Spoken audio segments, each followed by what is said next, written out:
ಯಾವ್ದಾರು ಆ ಥರದ್ದು ಈ ಪೌರಾಣಿಕ ಚಿತ್ರಗಳು ಆ ಥರದ್ದು ಏನಾದ್ರು ಒಂದೆರಡು ನಡೀತದೆ, ನಡೀತಾ ಇದೆಯಾ? ಮೈಥಾಲಜಿ ಒಂದೆರಡು ಡಿಸ್ಕಷನ್ ಅಲ್ಲಿ ಇದೆ, ಅದೇನೋ ಸಾಗ್ಬಿಡ್ಲಿ ಅದಾಗಿ. ಬಹಳ interesting. You are enough capable sir. ಅವೆಲ್ಲ ಇದ್ರಲ್ಲೂ ನೀವು ಭಯ ಸರ್ ನನಗೆ, ಮೈಥಾಲಜಿ ಅಂದ್ರೆ ಭಯ ನನಗೆ. ನನಗೆ ಇವ್ರೆಲ್ಲಾರು ಮಾಡೋದ್ ನೋಡಿದೀನಲ್ಲ, ಅಯ್ಯಪ್ಪ ಹಿಂಗೆಲ್ಲ ರೆಡಿ ಆಗ್ಬೇಕ, ಈ ತರ ಎಲ್ಲ ಕುತ್ಕೊಬೇಕಾಗ್ಬಿಟ್ಟು ನನಗೆ. ಬಟ್ ಅವ್ರು ಮಾಡೋರ್ ಮೇಲೆ ಬಹಳ ಗೌರವ ಬರುತ್ತೆ ನನಗೆ. ಅವ್ರು ಕುತ್ಕೊಳ್ಳೋ ರೀತಿ, ಮಾತಾಡೋ ರೀತಿ. ನಾವು ಸ್ವಲ್ಪ ಕ್ಯಾಶುವಲ್ ಆಗಿ ಕುತ್ಕೊಳ್ಳೋರು, ಜೀನ್ಸ್ ಹಾಕೊಂಡು ಟಿ ಶರ್ಟ್ ಹಾಕೊಂಡು ಕುತ್ಕೊಳ್ಳೋರು. ನಾವಾಗ ಬರ್ಬೇಕು ಅಂದಾಗ ಮಾಡಕ್ಕಾಗಲ್ಲ ಅಂತಲ್ಲ. It's a different challenge. ಇಲ್ಲ, ನಿಮಗೆ ಅದು ಆವಾಹನೆ ಮಾಡ್ಕೊಳ್ಳೋ ಕೆಪಾಸಿಟಿ. ಈಗ ನೋಡಿ, ಈಗ ಸ್ವಾತಿ ಮುತ್ಯಂ ಬಂದು ಎಷ್ಟು ದಿವಸ ಆಗಿತ್ತು. ಸ್ವಾತಿ ಮುತ್ತು ಮಾಡೋದಂಥ ಸಂದರ್ಭದಲ್ಲಿ ಯಾರೋ ಹಂಗೆ ಅಂದ್ಕೊಂಡಿರಲಿಲ್ಲ, ನಿಜವಾಗ್ಲೂ ಹೇಳ್ತೀನಿ.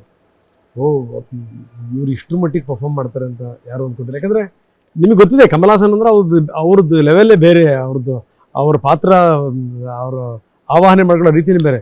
ಬಟ್ ಭಾಳ ಅದ್ಭುತವಾಗಿ ಮಾಡಿದ್ರಿ ನೀವು. ಯಾಕೆ ನಾನು ಈ ಮಾತು ಹೇಳಿದೆ ಅಂದರೆ, ಈ ಪೌರಾಣಿಕ ಪಾತ್ರಗಳು ಅಷ್ಟೇ ಒಂದ್ಸರಿ ನಿರ್ಧಾರ ಮಾಡಿದ್ರೆ ಖಂಡಿತವಾಗಲೂ ಮಾಡ್ತೀರಿ ಅಂತ. ಅಲ್ಲ, ಮಾಡೋ ನಿರ್ಧಾರ ಮಾಡಿದೀವಿ ಸರ್. ಡಿಸ್ಕಷನ್ ಅಲ್ಲಿ ಇದೀವಿ. 2 ಸಿನಿಮಾ ಡಿಸ್ಕಷನ್ ನಡೀತಾ ಇದೆ. ಆಗುತ್ತೆ, ಅದಾಗ ಗೊತ್ತಾಗುತ್ತೆ, ಜೋರಾಗಿರುತ್ತೆ. ಹಿಸ್ಟಾರಿಕಲ್ ಮೂವಿಗಳು ಅಥವಾ ಪೌರಾಣಿಕನೇನ? ಮೈಥಾಲಜಿ ಪುರಾಣದ ಪೌರಾಣಿಕನೇ. ಗುಡ್. ಸೊ ಅದಿನ್ನು ಮಾತುಕತೆಯಲ್ಲಿವೆ. ಹೌದು, ಆಲ್ಮೋಸ್ಟ್ ಫೈನಲೈಸ್ ಆಗಿದೆ. ಓಕೆ ಸರ್, ವೆರಿ ಇಂಪಾರ್ಟೆಂಟ್ಲಿ ಒಂದು ಪ್ರಶ್ನೆ ಕೇಳಬೇಕೇನು ಅಂದರೆ, ನಾನು ಆರಂಭದಲ್ಲಿ ಒಂದು ಪೀಠಿಗೆ ಹಾಕಿದೆ. ನಮಗೆ ಪರಿಸ್ಥಿತಿ ಹೆಂಗಾದ್ರೂ ಇರ್ಬೋದು, ಮನಸ್ಥಿತಿ ಇದೆಯಲ್ಲ ಅದು ಬಹಳ ಸರಿ ಇರಬೇಕು. ಆವಾಗ ಏನು ಬಂದರೂ ನಾವು ಮ್ಯಾನೇಜ್ ಮಾಡಿಬಿಡ್ತೀವಿ ಅಂತ. ನಾನು ಕಿಚನಲ್ಲಿ ನನಗೆ ಇಷ್ಟ ಆಗುವಂಥ ಹಲವಾರು ಗುಣಗಳಲ್ಲಿ ಇದು ಕೂಡ ಒಂದು. ಈಗ ನೋಡಿ, ನಿಮಗೆ ಯಾವ ವಿಚಾರನ ಹೆಂಗೆ ಹ್ಯಾಂಡಲ್ ಮಾಡಬೇಕು ಅಂತ ತುಂಬ ಚೆನ್ನಾಗಿ ಗೊತ್ತು. ಈಗ ಒಂದು ಎಕ್ಸಾಂಪಲ್ ಕೊಡ್ತೀನಿ ನಾನು ನಿಮಗೆ. ಇತ್ತೀಚಿನ ದಿನಗಳಲ್ಲಿ ನಟ್ಟು ಬೋಲ್ಟು ಕತೆ ಬಂದ್ಬಿಡ್ತಪ್ಪ.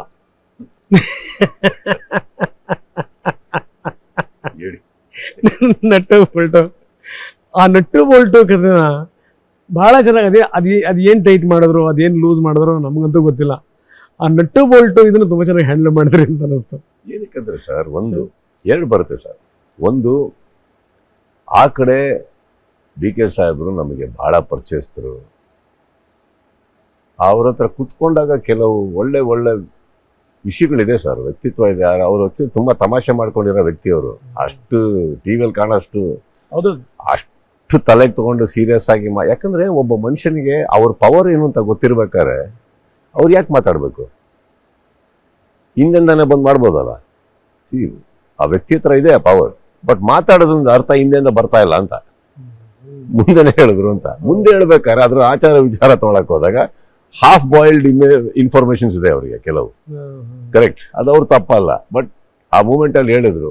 ಎರಡು ಬರುತ್ತೆ ಸರ್. ಒಂದು, ಅವರಿಂದ ಅದು ಬರಬಾರ್ದಿತ್ತು ಅನ್ನೋದು ಒಂದು ನನಗಿತ್ತು ಸರ್, ಅದು ವೈಯಕ್ತಿಕ. ಚಿತ್ರರಂಗದವನು ಸರ್ ನಾನು ನನ್ನ ಚಿತ್ರರಂಗನ ನಾನು ಬಿಟ್ಕೊಡಲ್ಲ, ನಾನು ಯಾರಿಗೋಸ್ಕರನೂ ಬಿಟ್ಕೊಡಲ್ಲ. ಸೊ ಅದನ್ನು ಹೇಳಲೇಬೇಕಿತ್ತು. ಬಟ್ ಅದರಲ್ಲೂ ಎರಡು ರೀತಿ ಇದೆ ಸರ್. ಒಂದು ನೇರವಾಗಿ ಹೀರೋ ಥರ ಮಾತಾಡೋದು, ಇನ್ನೊಂದು ಸೂಕ್ಷ್ಮತೆಯಲ್ಲಿ ಚಿತ್ರರಂಗದ ಒಬ್ಬ ಅಭ್ಯರ್ಥಿಯಾಗಿ ಕೂಡ ಅವರ ಸ್ನೇಹಿತನಾಗಿ ಕೂಡ ಮಾತಾಡೋದು. ಎರಡೂ ಬೇಕಾಗುತ್ತೆ. ಬಟ್ ಎರಡೂ ಕರೆಕ್ಟೇ ಸರ್. ಉತ್ತರನೂ ಕೊಡಬೇಕಾಗುತ್ತೆ, ಸೂಕ್ಷ್ಮತೆನೂ ಬೇಕಾಗುತ್ತೆ, ಚಿತ್ರರಂಗನೂ ಬಿಟ್ಕೊಡ್ಬಾರ್ದಾಗುತ್ತೆ. ಎಲ್ಲದೂ ಬೇಕಾಗುತ್ತೆ ಆ ಟೈಮಲ್ಲಿ. ಯಾರಾದರೂ ಒಬ್ರು ಹೇಳಬೇಕಿತ್ತು, ನಾನು ಹೇಳಿದೆ. ಬಟ್ ಇನ್ನೊಂದು ವಿಚಾರ ಏನಂದ್ರೆ, ಅವ್ರು ಯಾವತ್ತದು ನೆಗೆಟಿವ್ ಆಗಿ ತೊಗೊಂಡಿಲ್ಲ. ಆ್ಯಂಡ್ ಇನ್ನೊಂದು ಇಂಟರ್ವ್ಯೂ ಬಂದಾಗಲೂ ಹೇಳಿದೆ ನಾನು, ಅವ್ರ ಮಿಸ್ಟೇಕ್ ಅಲ್ಲ, ನಮ್ಮವ್ರೊಬ್ರು ಮಾಡಿಟ್ಟಿದ್ದಾರೆ. ಹೇಳಿದ್ರು ನೀವು. ಸೊ ಇದು ಅಂದರೆ ಯಾವುದೇ ಸಮಸ್ಯೆಗಳಾದರೂ ಕೂಡ, ಯಾವುದೇ ಸಮಸ್ಯೆಗಳಿದ್ರೂ ಕೂಡ ಅದನ್ನ ಎಲ್ಲಿ ಟ್ಯಾಪ್ ಮಾಡಬೇಕು ಅನ್ನುವಂಥದ್ದು ಇದೆಯಲ್ಲ ಸರ್. ಈಗ ಭಾಳ ಒಂದು ಬ್ಯೂಟಿಫುಲ್ ಸ್ಟೋರಿ ಇದೆ, ನೀವು ಅದನ್ನು ಕೇಳಿರ್ತೀರಿ. ಎಲ್ಲೋ ಒಂದು ಕಡೆಗೆ ಹಡಗಿನಲ್ಲಿ ಇಂಜಿನ್ ಕೆಟ್ಟೋಗ್ತಾ ಇದೆ ಅನ್ನೋ ಸಂದರ್ಭ, ಯಾರನ್ನಾದ್ರೂ ಕರೆಸರಪ್ಪ ಅರ್ಜೆಂಟಾಗಿ, ಯಾಕಂದರೆ ಮ್ಯಾನೇಜ್ ಆಗ್ತಾ ಇದೆ, ಮುಳುಗೋಗ್ಬಿಡಬಾರ್ದು ಅಂತೇಳಿ ಅಂತ. ಯಾರ್ಯಾರು ಇಂಜಿನಿಯರ್ಸ್ ಬರ್ತಾರೆ, ನೋಡ್ತಾರೆ, ಅವ್ರಿಗೇನು ಅರ್ಥ ಆಗಲ್ಲ, ಸರಿ ಹೋಗಲ್ಲ. ಕೊನೆ ಯಾರೋ ಒಬ್ಬ ತುಂಬ ಅನುಭವಿ ಒಬ್ಬ ಬರ್ತಾನೆ.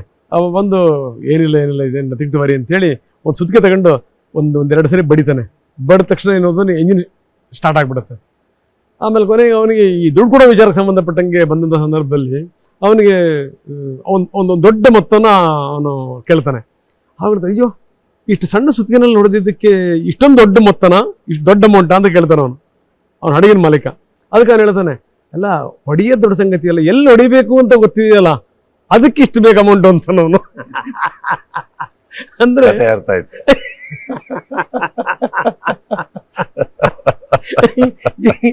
So, ಆ ಕಲೆಗಾರಿಕೆ ಇದೆಯಲ್ಲ ಸರ್, ಎಲ್ಲಿ ಎಟ್ರ ಮಡಿ ತಡ್ತೀವಿ ಅಂತ, ದಟ್ ಈಸ್ ವೆರಿ ಇಂಪಾರ್ಟೆಂಟ್ ನೋಡಿ. ಇಲ್ಲ sir, I think when the other person also knows that you are not wrong, it is right. ನಾವು ಯಾವಾಗ ಅಹಮ್ಮಲ್ಲಿ ಮಾತಾಡಿಕೊಂಡು ನಾವೇನೋ ಮಾತಾಡಕ್ಕೆ ಹೋಗಿ ಒಬ್ಬರನ್ನ ನಾವು ಕೆಳಗೆ ಹಾಕೋದಕ್ಕೂ ಬಂದಿರೋ ವಿಚಾರಗಳನ್ನ ನಾವು ಸೂಕ್ಷ್ಮತೆಯಲ್ಲಿ ಒಂದು ಹ್ಯಾಂಡಲ್ ಮಾಡೋದನ್ನು ಎರಡು ಬೇರೆ ಇದೆ. ಇಲ್ಲಿ ನಾವಾಗೆ ಕೆದ್ದುಕೊಂಡೋಗಿ ಯಾರ ಬಗ್ಗೆನೂ ಮಾತಾಡಿಲ್ಲ, ಅಥವಾ ಬಾ ನಾನು ಯಾರು ಅಂತ ತೋರಿಸ್ತೀನಿ ಅನ್ನೋ ಅಹಮ್ಮು ಅಲ್ಲ.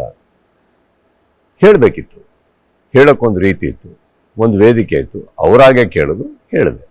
ನಾವಾಗೆ ಹೋಗಿ ಯಾವುದೋ ವೇದಿಕೆ ಮೇಲೆ ಕುತ್ಕೊಂಡು ಹೇಳಲೇಬೇಕು ಅಂತ ಯಾವುದೋ ಆಪರ್ಚುನಿಟಿ ಕಾದು ಮಾತಾಡಿರೋ ಮಾತುಗಳಲ್ಲ ಅವು.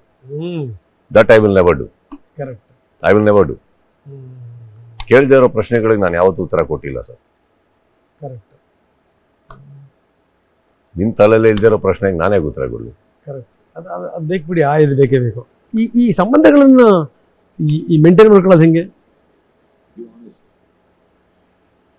ಸಿಂಪಲ್, ಆನೆಸ್ಟ್ ಆಗಿರಿ ಆ ರಿಲೇಶನ್ಶಿಪ್ಗೆ. ಯಾಕೆ ಅಂತಂದರೆ ನೋಡಿ, ನಾವೀಗ ಈ ಬಿಗ್ ಬಾಸ್ ನೀವು ನಡೆಸ್ತಿರೋವಂಥ ಈ ಸ್ಟೇಜಲ್ಲೇ ನಾವು ಕೂತ್ಕೊಂಡು ಮಾತಾಡ್ತಾ ಇದ್ದೀವಿ.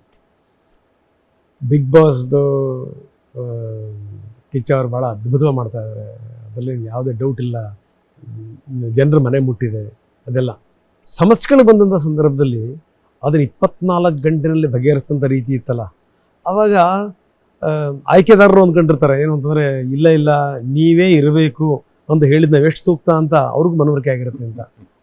ಅದನ್ನು 24 ಗಂಟೆಲಿ ನಾನು ಹೇಳ್ತೀನಿ sir, I am dam sure, ನಾನು ನಿಮ್ಮನ್ನು ಹೊಗಳಕ್ಕೆ ಹೇಳ್ತಾ ಇಲ್ಲ, ನೀವಿಲ್ದೇ ಬೇರೆ ಯಾರಿದ್ದಿದ್ರು ಕೂಡ 24 ಗಂಟೆಲಿ ಸಾಲ್ವ್ ಆಗ್ತಿರ್ಲಿಲ್ಲ.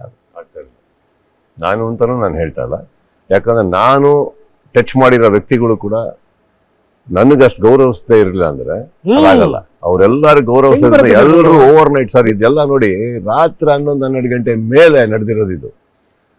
ಅರ್ಧ ಮಲಗಿರ್ಬೋದು, ಅರ್ಧ ಸಿಕ್ಕದಲ್ಲೇ ಇರ್ಬೋದು, ಇನ್ಯಾವುದೋ ಇದರಲ್ಲಿ ಇರ್ಬೋದು, ಎಲ್ಲಾರನ್ನೂ ನಾನು ಮುಟ್ಟಿ, ನನಗೆ ಅಲ್ಲಿವರೆಗೆ ನನ್ನ ತನಕ ಬಂದಿರಲಿಲ್ಲ. ಹೇಳಿಟ್ಟಿದ್ದೆ ನಾನು, ಬಟ್ ಇವರು ಸಾಲ್ವ್ ಆಗುತ್ತೆ ಅಂದ್ಕೊಂಡು ರಾಂಗ್ ಜಾಗದಲ್ಲಿ ಕೂತಿದ್ರು. ಆಮೇಲೆ ಯಾವಾಗ ನನ್ನ ತನಕ ಬಂತೋ ನಂಗೆ ಯಾಕೋ ಡೌಟ್ ಆಯಿತು, ಒಂದು ಫೋನ್ ಹಾಕ್ದೆ ನಾನೇನೆ. ಅಲ್ಲಿವರೆ ಪಾಪ ಇವ್ರು ಯಾರು ನನಗೆ ಕರೆ ಮಾಡಲಿಲ್ಲ. ಇಲ್ಲ ಆಗ್ತಾ ಇಲ್ಲ ಅಂದರು.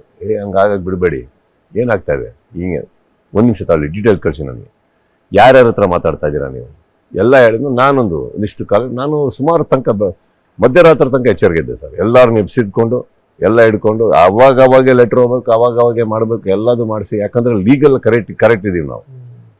ಲೀಗಲಿ ರಾಂಗ್ ಇದ್ರೆ ಬೇರೆ ಆಗುತ್ತೆ ಸರ್, ಲೀಗಲಿ ರೈಟ್ ಇದ್ದೀವಿ ನಾವು. ನಿಮಗೆ ಯಾರ ಮೇಲೆ ಪ್ರಾಬ್ಲಮ್ ಇದೆ ಅವ್ರ ಮೇಲೆ ಕಂಟಿನ್ಯೂ ಮಾಡಿ, ಶೋ ಮೇಲಲ್ಲ. ಶೋಗೋದಕ್ಕೂ ಸಂಬಂಧ ಇಲ್ಲ. ಕರೆಕ್ಟ್, ಎಲ್ಲದು ಮಾಡಿ.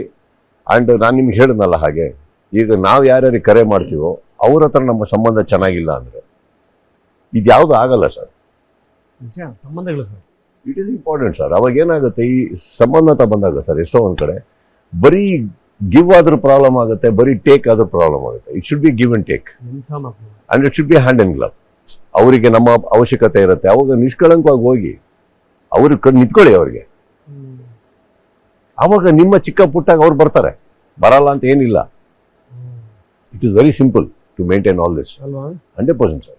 ಅದೇ ಹೇಳಿದ್ ನಾನು ನಿಮಗೆ, ಪ್ರಯಾರಿಟಿಗಳು ಮುಖ್ಯ ಆಗ್ತವೆ. ಹಾಗಂತ ಔಟ್ ಆಫ್ ದ ವೇ ಹೋಗ್ಬಿಟ್ಟು ಅವ್ರಿಗೆ ಇಂಪ್ರೆಸ್ ಮಾಡಿ, ಖುಷಿ ಪಡಿಸಿ, ಏನೇನೋ ಮಾಡಿ ಅಂತ ನಾನು ಹೇಳ್ತಾ ಇಲ್ಲ. ಅವ್ರ ಹತ್ರ ಅದು ಯಾವ್ದು ಎಕ್ಸ್ಪೆಕ್ಟ್ ಮಾಡಬೇಡಿ. ಚಿಕ್ಕ ಪುಟ್ಟಕ್ಕೆಲ್ಲ ಅವ್ರಿಗೆ ಕರೆ ಮಾಡೋದು ಮಾಡಬೇಡಿ. ಎಲ್ಲ ಲೈಫ್ನ ನೀವು ಹ್ಯಾಂಡಲ್ ಮಾಡೋದು ಕಲೀರಿ. ಕೆಲವೊಮ್ಮೆ ಬಂದಾಗ, ಈ ಥರ ಪರಿಸ್ಥಿತಿಗಳು ಬಂದಾಗ ಮಾಡ್ತಾರೆ. ಯಾಕಂದ್ರೆ ನೀವೆಲ್ಲ ಒಂದ್ ಕಡೆ ನಿಂತಿರ್ತೀವಿ. ಕರೆಕ್ಟ್.